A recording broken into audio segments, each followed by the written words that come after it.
জয় জয়তে আপোনালোকৰ শ্ৰীচৰণত প্ৰণিপাত জনাই আজিৰ ভিডিঅ' মাজলৈ আগবাঢ়িছোঁ। আজিৰ বিষয়ভাগ হ'ল শ্ৰীমদ ভাগৱতৰ ষষ্ঠ স্কন্ধৰ মহাপাপী অজামিলৰ অনুশোচনা বৈকুণ্ঠৰ পাৰিষদৰ স্থান লাভ। শোক নিগদতি ৰাজা যমৰ দূতৰ যেন মিলিল সংবাদত কথৌ সিটো অজামিল দিছে পালে পাছে যেন গতি সম্প্ৰতি তোমাৰ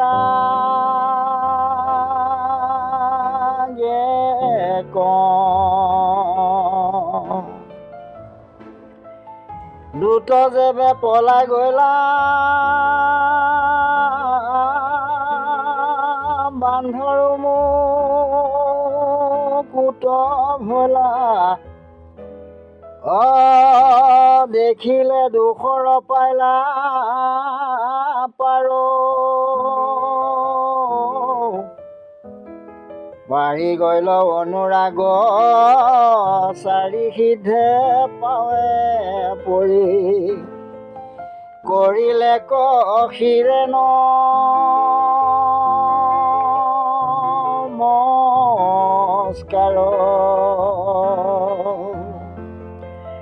শোক নিগদতি ৰাজা যমৰ দূতৰ যেন মিলিল সংবাদত কথৌ সিটো অজামিল দিছে পাইলে পাছত যেন গতি সম্প্ৰতি তোমাৰ আগে কওঁ। দ্ৰুত যেবে পলাই গলা বান্ধৰো মুকুট ভৈলা দেখিলে দুখৰ পাইলা পাৰ বাঢ়ি গল অনুৰাগ চাৰি সিদ্ধ পাৱে পৰি কৰিলে কশিৰে নমস্কাৰ।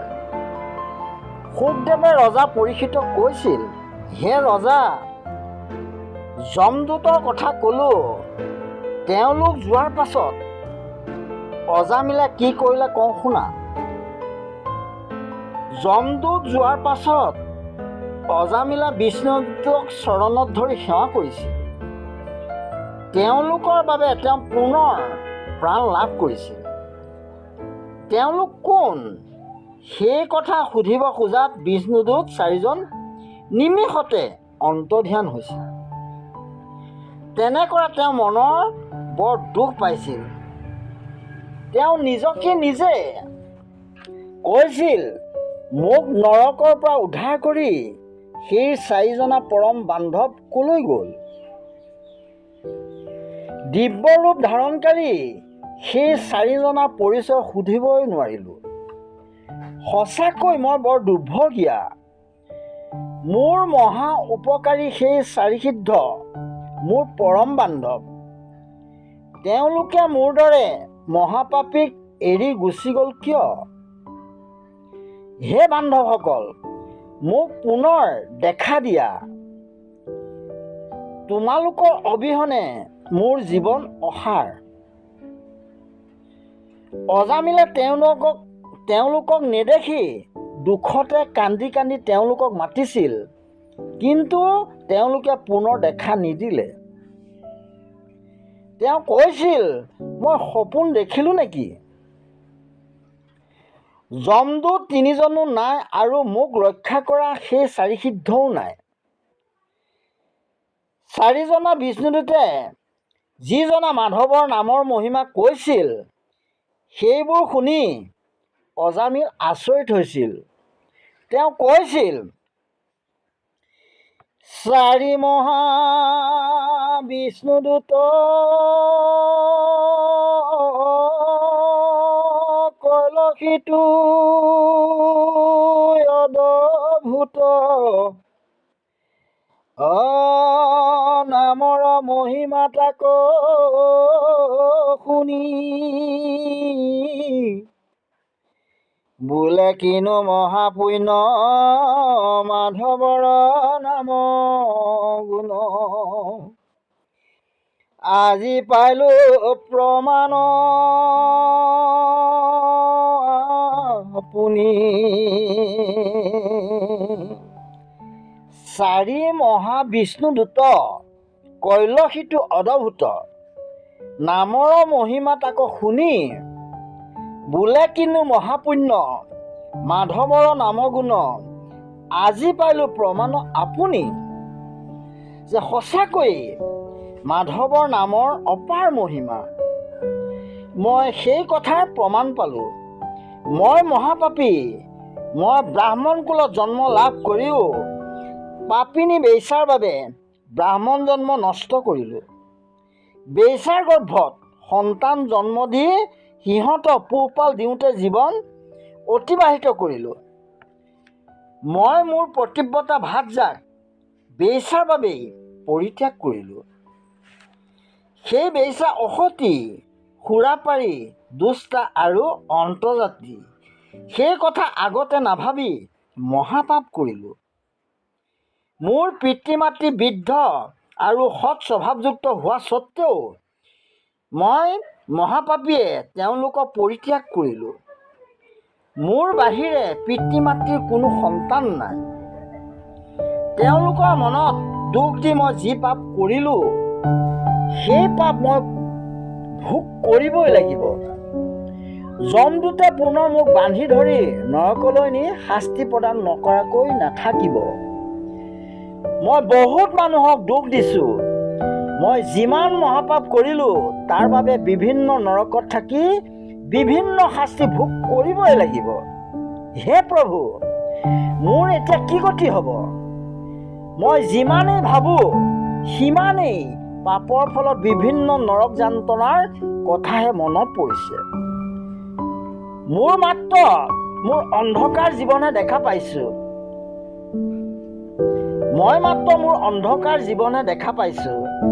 এতিয়া কি কৰোঁ? হে প্ৰভু, মোক কিবা এটি উপায় দিয়া। অজামিলে কান্দি কান্দি তেনেদৰে প্ৰভু ভগৱন্তক চিন্তা কৰিছিল। তেওঁ বিষ্ণুদূত চাৰিজনৰ সংগ লাভ কৰি হৰি কথা শুনি পাপমুক্ত হোৱাৰ বাবেহে অনুশোচনা কৰি মনত অনুতাপ হৈছিল। তেওঁ পুত্ৰ ধন ভাতজা সকলো অসাৰ বুলি তেতিয়াহে বুজি পাইছিল।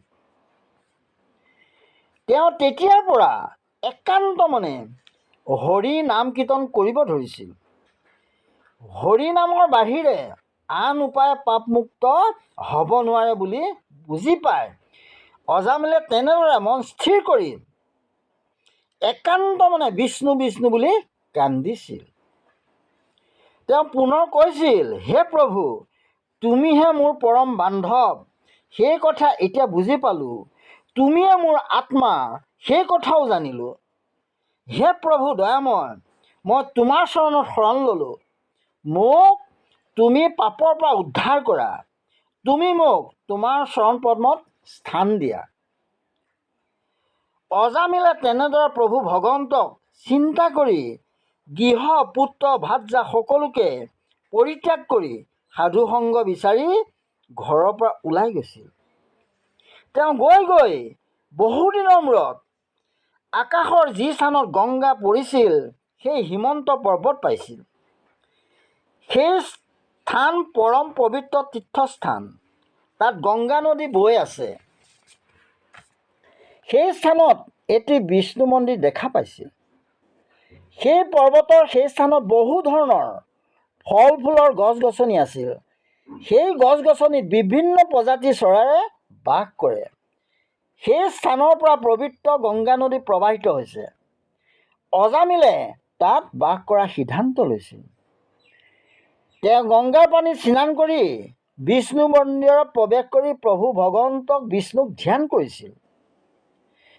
অজামিলে ভগৱানক ধ্যান কৰাৰ সময়ত পুত্ৰ পত্নী ধন দৌলত আদিৰ কথা অকণো ভবা নাছিল। তেওঁ একমাত্ৰ প্ৰভু ভগৱন্ত কৃষ্ণক হৃদয়ত চিন্তা কৰি ধ্যানমগ্ন হৈছিল। তেনে কৰাত তেওঁৰ মন পবিত্ৰ হৈছিল। আনন্দত তেওঁ সৰ্বশৰীৰ ৰোমাঞ্চিত হৈছিল। তেওঁ কৃষ্ণ প্ৰেমত মগ্ন হৈ থকা সময়তেই চাৰিসিদ্ধ আহি তেওঁক পুনৰ দেখা দিছিল। অজামিলে একান্ত মনে কৃষ্ণক আৰাধনা কৰাৰ সময়ত বৈকুণ্ঠৰ পৰা দিব্য বিমানত বিষ্ণুদূত চাৰিজনা সেই ঠাইলৈ আহিছিল। তেওঁলোকে আৰোহণ কৰা দিব্য বিমানখনে কোটি সূৰ্যৰ পোহৰৰ দৰে বিকিৰণ কৰিছিল।